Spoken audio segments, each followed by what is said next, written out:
आज का ये एपिसोड शुरू करने से पहले एक छोटी सी बात। क्या आप भी अपना पॉडकास्ट बनाने की सोच रहे हैं? तो एंकर ट्राई कीजिए। ये पॉडकास्ट बनाने का सबसे आसान तरीका है। नंबर 1, ये फ्री है। नंबर 2, इसमें कई सारे ऐसे टूल्स हैं जो आपको अपने फोन और कंप्यूटर पर रिकॉर्ड और एडिट करने की फैसिलिटी देते हैं। नंबर 3, आप अपने पॉडकास्ट को डिस्ट्रीब्यूट भी कर सकते हैं, जिससे इसे स्पॉटिफाई और दूसरे प्लेटफॉर्म पर सुना जा सके। तो डाउनलोड कीजिए फ्री एंकर ऐप या विजिट कीजिए anchor.fm पर अपना पॉडकास्ट स्टार्ट करने के लिए। ये तो थी एक छोटी सी जानकारी, और अब शुरू करते हैं एपिसोड का सिलसिला। तो आज के एपिसोड में लीजिए सुनिए लियो टॉलस्टॉय की लिखी कहानी मनुष्य का जीवन आधार क्या है, मेरी यानी समीर गोस्वामी की आवाज में। इस कहानी का रूपांतर और अनुवाद किया है मुंशी प्रेमचंद ने। माधो नामी एक चमार, जिसके न घर था न धरती, अपनी स्त्री और बच्चों सहित एक झोपड़े में रहकर मेहनत मजदूरी द्वारा पेट पालता था। मजूरी कम थी, अन्न महंगा था। जो कमाता था खा जाता था। सारा घर एक ही कंबल ओढ़कर जाड़ों के दिन काटता था, और वो कंबल भी फटकर तार तार रह गया था। पूरे 1 वर्ष से वो इस विचार में लगा हुआ था कि दूसरा वस्त्र मोल ले। पेट मार मार कर उसने 3 रुपए जमा किए थे, और 5 रुपए पास के गांव वालों पर आते थे। एक दिन उसने ये विचारा कि 5 रुपए गांव वालों से उगाह कर वस्त्र ले आऊं। वो घर से चला। गांव में पहुंचकर वो पहले एक किसान के घर गया। किसान तो घर में नहीं था। उसकी स्त्री ने कहा कि इस समय रुपया मौजूद नहीं, फिर दे दूंगी। फिर वो दूसरे के घर पहुंचा, वहां से भी रुपया न मिला। फिर वो बनिए की दुकान पर जाकर वस्त्र उधार मांगने लगा। बनिया बोला, हम ऐसे कंगालों को उधार नहीं देते, कौन पीछे पीछे फिरे, जाओ अपनी राह लो। वो निराश होकर घर को लौट पड़ा। राह में सोचने लगा, कितने अचरज की बात है कि मैं सारे दिन काम करता हूं, उस पर भी पेट नहीं भरता। चलते समय स्त्री ने कहा कि वस्त्र अवश्य लाना। अब क्या करूं, कोई उधार भी तो नहीं देता। किसानों ने कह दिया, अभी हाथ खाली है, फिर ले लेना। तुम्हारा तो हाथ खाली है, पर मेरा काम कैसे चले? तुम्हारे पास घर पशु सब कुछ है, मेरे पास तो ये शरीर ही शरीर है। तुम्हारे पास अनाज के कोठे भरे पड़े हैं, मुझे एक एक दाना मोल लेना पड़ता है। 7 दिन में 3 रुपए तो केवल रोटी में खर्च हो जाते हैं। क्या करूं, कहाँ जाऊं? हे भगवान! सोचता हुआ मंदिर के पास पहुंचकर देखता क्या है कि धरती पर कोई श्वेत वस्तु पड़ी है। अंधेरा हो गया, साफ न दिखाई देता है। माधो ने समझा कि किसी ने इसके वस्त्र छीन लिए हैं। मुझसे क्या मतलब? ऐसा न हो इस झगड़े में पड़ने से मुझ पर कोई आपत्ति खड़ी हो जाए। चल दो। थोड़ी दूर गया था कि उसके मन में पछतावा हुआ। मैं कितना निर्दयी हूं, कहीं ये बेचारा भूखों न मर रहा हो।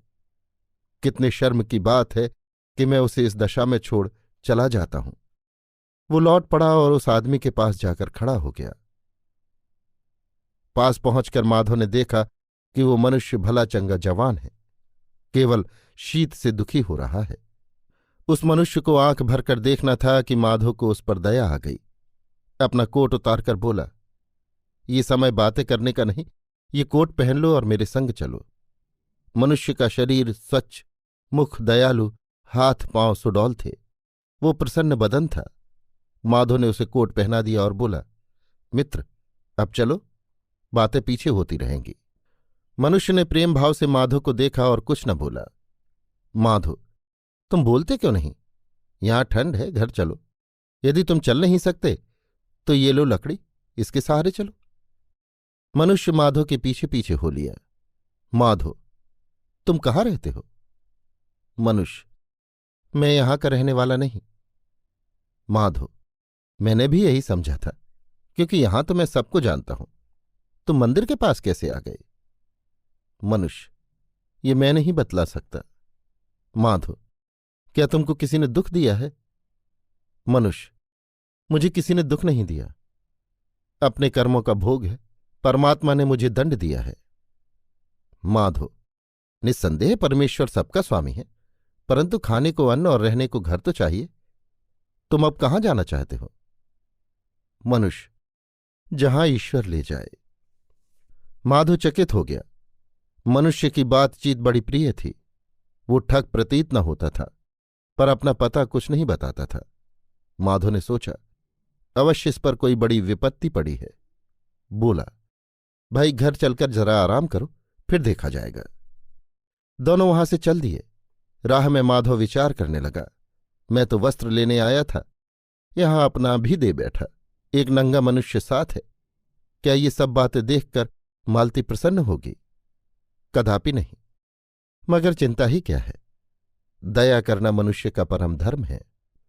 उधर माधव की स्त्री मालती उस दिन जल्दी जल्दी लकड़ी काटकर पानी लाई, फिर भोजन बनाया, बच्चों को खिलाया, आप खाया।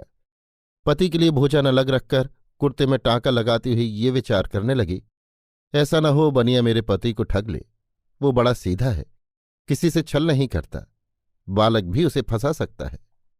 8 रुपए बहुत होते हैं, इतने रुपए में तो अच्छे वस्त्र मिल सकते हैं। पिछली सर्दी किस कष्ट से कटी। जाते समय उसे देर हो गई थी, परंतु क्या हुआ, अब तक उसे आ जाना चाहिए था। इतने में आहट हुई। मालती बाहर आई, देखा माधो है। उसके साथ नंगे सिर एक मनुष्य है। माधो का कोट उसके गले में पड़ा है। पति के हाथों में कोई गठरी नहीं है। वो शर्म से सिर झुकाए खड़ा है। ये देखकर मालती का मन निराशा से व्याकुल हो गया। उसने समझा कोई ठग है। त्योरी चढ़ाकर खड़ी हो देखने लगी कि वो क्या करता है। माधो बोला, यदि भोजन तैयार हो तो ले आओ। मालती जलकर राख हो गई, कुछ न बोली, चुपचाप वहीं खड़ी रही। माधो ताड़ गया कि स्त्री क्रोधाग्नि में जल रही है। माधो, क्या भोजन नहीं बनाया? मालती क्रोध से, हां बनाया है, परंतु तुम्हारे वास्ते नहीं। तुम तो वस्त्र मोल लेने गए थे, ये क्या किया? अपना कोट भी दूसरे को दे दिया। इस ठग को कहाँ से लाए? यहां कोई सदाबरत थोड़ी ही चलता है। माधो, मालती बस बस, बिना सोचे समझे किसी को बुरा कहना उचित नहीं है। पहले पूछ तो लो कि ये कैसा। मालती, पहले ये बताओ कि रुपए कहाँ फेंके? माधो, ये लो अपने 3 रुपए, गांव वालों ने कुछ नहीं दिया। मालती रुपए लेकर, मेरे पास संसार भर के नंगे लुच्चों के लिए भोजन नहीं है। माधो, फिर वही बात, पहले इससे पूछ तो लो क्या कहता है। मालती, बस बस पूछ चुकी, मैं तो विवाह ही करना नहीं चाहती थी, तुम तो घर खोऊ हो। माधव ने बहुतेरा समझाया, वो एक न मानी। 10 वर्ष के पुराने झगड़े याद करके बकवाद करने लगी। यहां तक कि क्रोध में आकर माधव की जैकेट फाड़ डाली और घर से बाहर जाने लगी। पर रास्ते में रुक गई और पति से बोली, अगर ये भला मानस होता तो नंगा न होता। भला तुम्हारी भेंट इससे कहाँ हुई? माधव, बस यही तो मैं तुमको बतलाना चाहता हूं। ये गांव के बाहर मंदिर के पास नंगा बैठा था। भला विचार तो कर, ये ऋतु बाहर नंगा बैठने की है? देवगति से मैं वहां जा पहुंचा, नहीं तो क्या जाने ये मरता या जीता। हम क्या जानते हैं कि इस पर क्या विपत्ति पड़ी है। मैं अपना कोट पहनाकर इसे यहां ले आया हूं। देख, क्रोध मत कर, क्रोध पाप का मूल है। एक दिन हम सबको ये संसार छोड़ना है। मालती कुछ कहना चाहती थी, पर मनुष्य को देखकर चुप हो गई। वो आंखें मूंदे, घुटनों पर हाथ रखे, मौन धारण किए स्थिर बैठा था। माधो, प्यारी, क्या तुम्हें ईश्वर का प्रेम नहीं? ये वचन सुन मनुष्य को देखकर मालती का चित्त तुरंत पिघल गया। झट से उठी और भोजन लाकर उसके सामने रख दिया और बोली, खाइए। मालती की ये दशा देखकर मनुष्य का मुखारविंद खिल गया और वो हंसा। भोजन कर लेने पर मालती बोली, तुम कहाँ से आए हो? मनुष्य, मैं यहां का रहने वाला नहीं। मालती, तुम मंदिर के पास किस प्रकार पहुंचे? मनुष्य, मैं कुछ नहीं बता सकता। मालती, क्या किसी ने तुम्हारा माल चुरा लिया है? मनुष्य, किसी ने नहीं, परमेश्वर ने ये दंड दिया है। मालती, क्या तुम वहां नंगे बैठे थे? मनुष्य, हां, शीत के मारे ठिठुर रहा था। माधव ने देखकर दया की, कोट पहनाकर मुझे यहां ले आया। तुमने तरस खाकर मुझे भोजन खिला दिया। भगवान तुम दोनों का भला करे। मालती ने एक कुर्ता और दे दिया। रात को जब वो अपने पति के पास जाकर लेटी तो ये बातें करने लगी। मालती, सुनते हो? माधो, हाँ।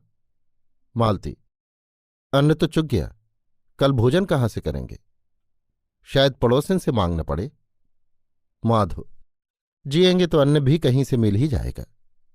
मालती, वो मनुष्य अच्छा आदमी मालूम होता है, अपना पता क्यों नहीं बतलाता? माधो, क्या जानूं, कोई कारण होगा। मालती, हम औरों को देते हैं पर हमको कोई नहीं देता। माधो ने इसका कुछ उत्तर नहीं दिया, मुंह फेर कर सो गया। प्रातःकाल हो गया। माधो जागा, बच्चे अभी सोए पड़े थे। मालती पड़ोसिन से अन्न मांगने गई।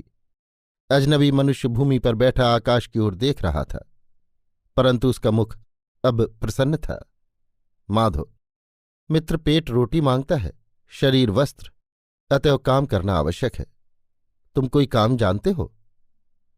मनुष्य, मैं कोई काम नहीं जानता।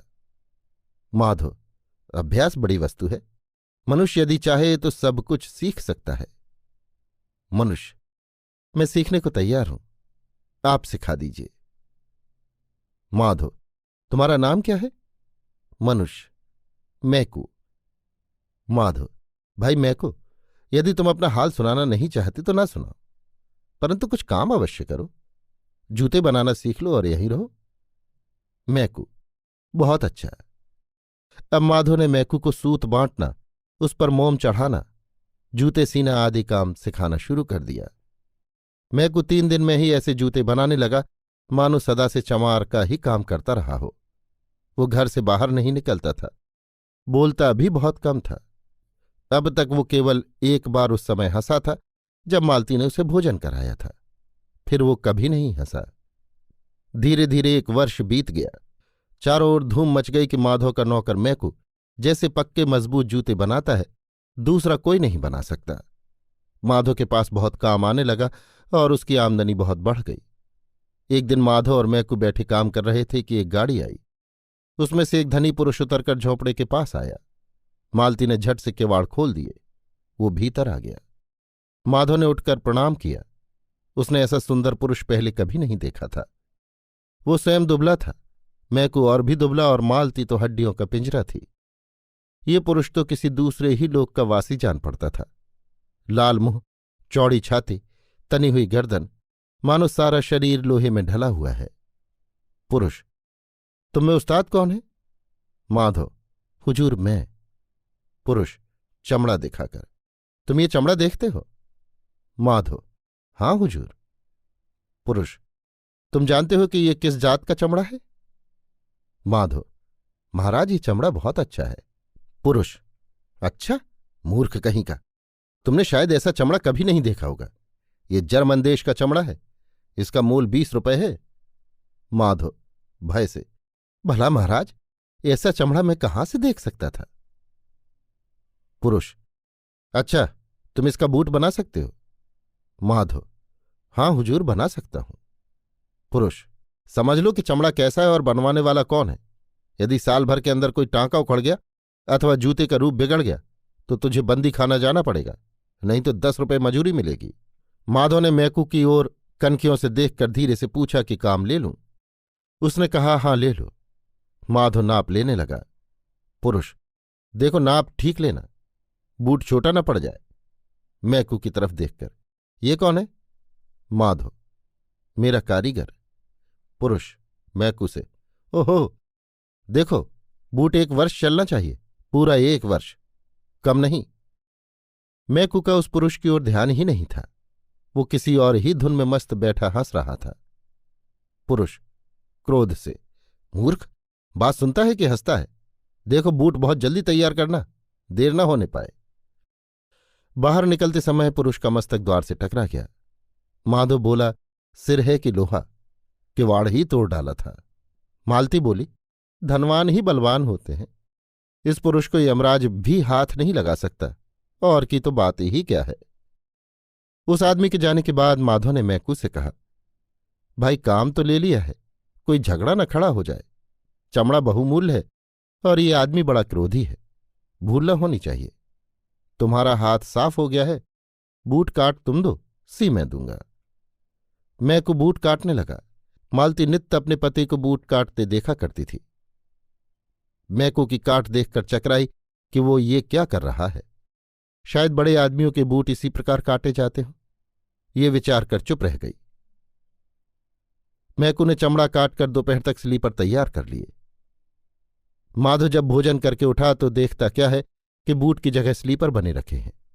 वो घबरा गया और मन में कहने लगा, इस मैकू को मेरे साथ रहते 1 वर्ष हो गया। ऐसी भूल तो उसने कभी नहीं की। आज इसे क्या हो गया? उस पुरुष ने तो बूट बनाने को कहा था, इसने तो स्लीपर बना डाले। अब उसे क्या उत्तर दूंगा? ऐसा चमड़ा और कहाँ से मिल सकता है? मैकू से, मित्र ये तुमने क्या किया?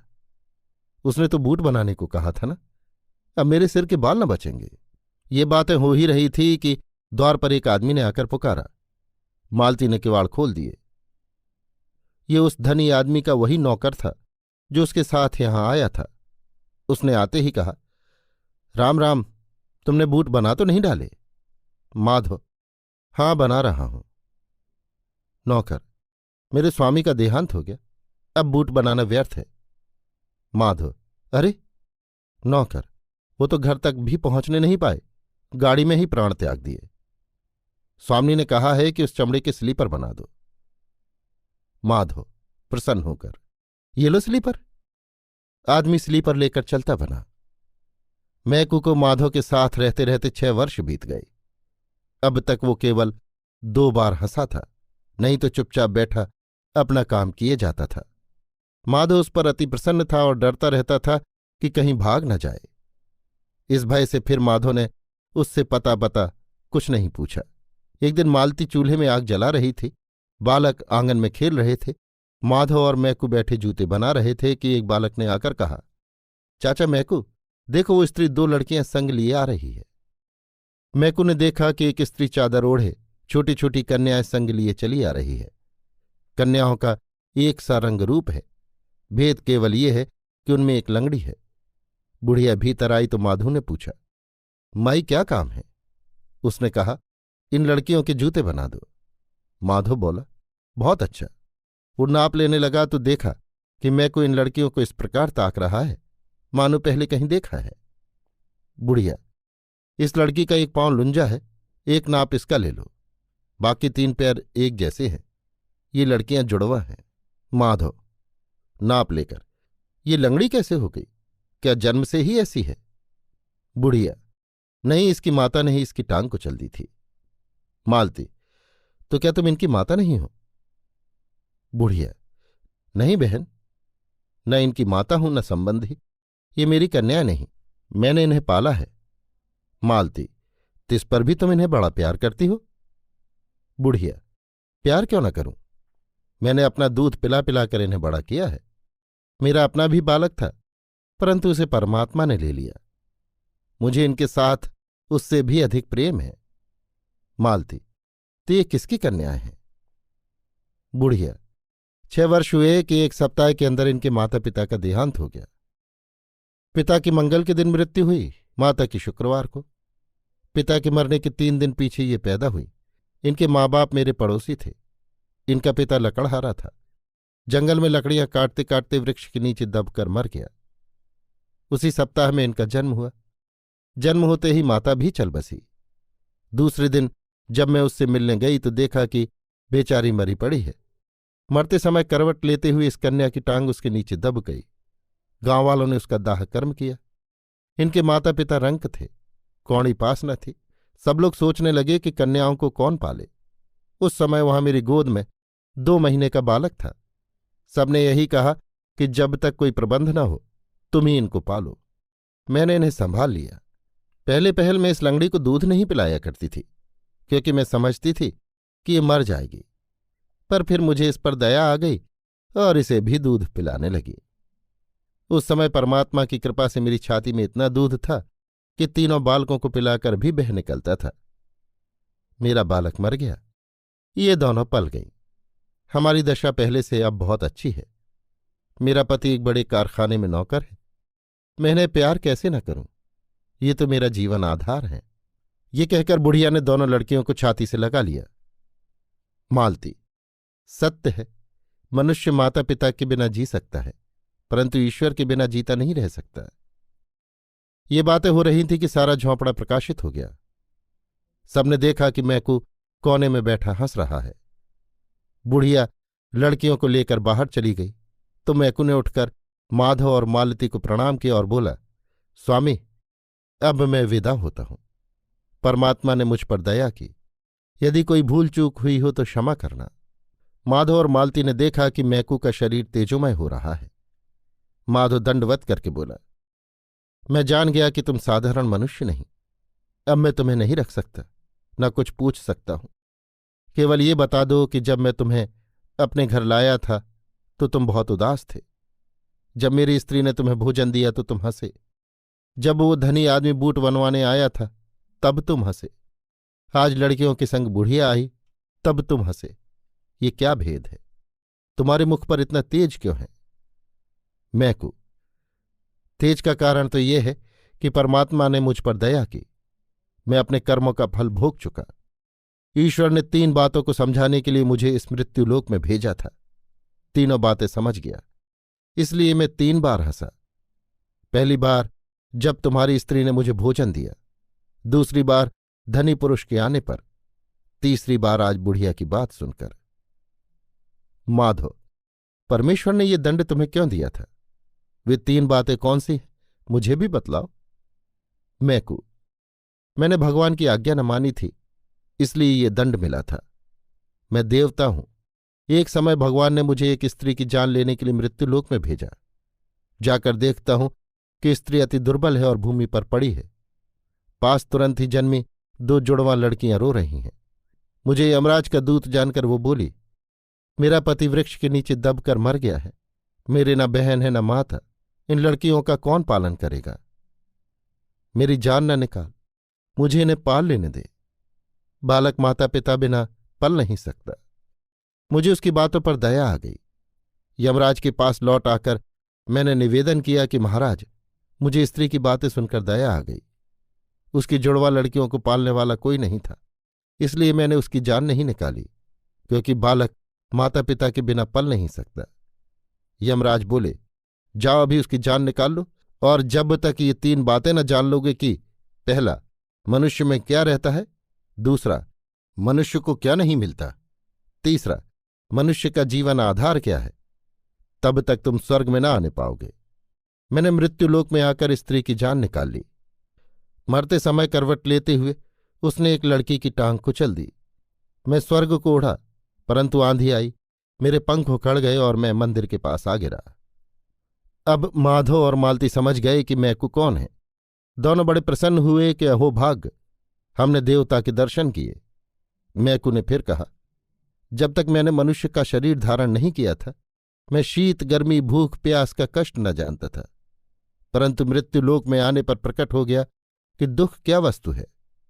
मैं भूख और जाड़े का मारा मंदिर में घुसना चाहता था, लेकिन मंदिर बंद था। मैं हवा की आड़ में सड़क पर बैठ गया। संध्या समय एक मनुष्य आता दिखाई दिया। मृत्युलोक में जन्म लेने पर यह पहला मनुष्य था जो मैंने देखा था। उसका मुख ऐसा भयंकर था कि मैंने नेत्र मूंद लिए, उसकी ओर देख न सका। वो मनुष्य ये कह रहा था कि स्त्री पुत्रों का पालन पोषण किस भांति करे, वस्त्र कहाँ से लाए इत्यादि। मैंने विचारा, देखो, मैं तो भूख और शीत से मर रहा हूं। ये अपना ही रोना रो रहा है, मेरी कुछ सहायता नहीं करता। वो पास से निकल गया। मैं निराश हो गया। इतने में वो मेरे पास लौट आया। अब दया के कारण उसका मुख सुंदर दिखने लगा। माधव, वो मनुष्य तुम थे। जब तुम मुझे घर लाए, मालती का मुख तुमसे भयंकर था, क्योंकि उसमें दया का लेश मात्र न था, परंतु जब वो दयालु होकर भोजन लाई तो उसके मुख की कठोरता जाती रही। तब मैंने समझा कि मनुष्य में तत्व वस्तु प्रेम है, इसीलिए पहली बार हंसा। 1 वर्ष पीछे वो धनी मनुष्य बूट बनवाने आया। उसे देखकर मैं इस कारण हंसा कि बूट तो 1 वर्ष के लिए बनवाता है और ये नहीं जानता कि संध्या होने से पहले मर जाएगा। तब दूसरी बात का ज्ञान हुआ कि मनुष्य जो चाहता है सो नहीं मिलता, और मैं दूसरी बार हंसा। 6 वर्ष पीछे आज ये बुढ़िया आई तो मुझे निश्चय हो गया कि सबका जीवन आधार परमात्मा है, दूसरा कोई नहीं, इसलिए तीसरी बार हंसा। मैं कुप्रकाश स्वरूप हो रहा था, उस पर आंख नहीं जमती थी। वो फिर कहने लगा, देखो, प्राणी मात्र प्रेम द्वारा जीते हैं, केवल पोषण से कोई नहीं जी सकता। वो स्त्री क्या जानती थी कि उसकी लड़कियों को कौन पालेगा? वो धनी पुरुष क्या जानता था कि गाड़ी में ही मर जाऊंगा? घर पहुंचना कहाँ? कौन जानता था कि कल क्या होगा? कपड़े की जरूरत होगी कि कफन की? मनुष्य शरीर में मैं केवल इस कारण जीता बचा कि तुमने और तुम्हारी स्त्री ने मुझसे प्रेम किया। वे अनाथ लड़कियां इस कारण पलीं कि एक बुढ़िया ने प्रेमवश होकर उन्हें दूध पिलाया। मतलब ये है कि प्राणी केवल अपने जतन से नहीं जी सकते, प्रेम ही उन्हें जिलाता है। पहले मैं समझता था कि जीवों का धर्म केवल जीना है, परंतु अब निश्चय हुआ कि धर्म केवल जीना नहीं, किंतु प्रेम भाव से जीना है। इसी कारण परमात्मा किसी को ये नहीं बतलाता कि तुम्हें क्या करना चाहिए, बल्कि हर एक को यही बतलाता है कि सबके लिए क्या चाहिए। वो चाहता है कि प्राणी मात्र प्रेम से मिले रहे। मुझे विश्वास हो गया कि प्राणों का आधार प्रेम है। प्रेमी पुरुष परमात्मा में और परमात्मा प्रेमी पुरुष में सदैव निवास करता है। सारांश ये है कि प्रेम और परमेश्वर में कोई भेद नहीं। ये कहकर देवता स्वर्गलोक को चला गया। अभी आप सुन रहे थे लियो टॉलस्टॉय की लिखी कहानी मनुष्य का जीवन आधार क्या है, मेरी यानी समीर गोस्वामी की आवाज में। इस कहानी का रूपांतर और अनुवाद किया था मुंशी प्रेमचंद ने।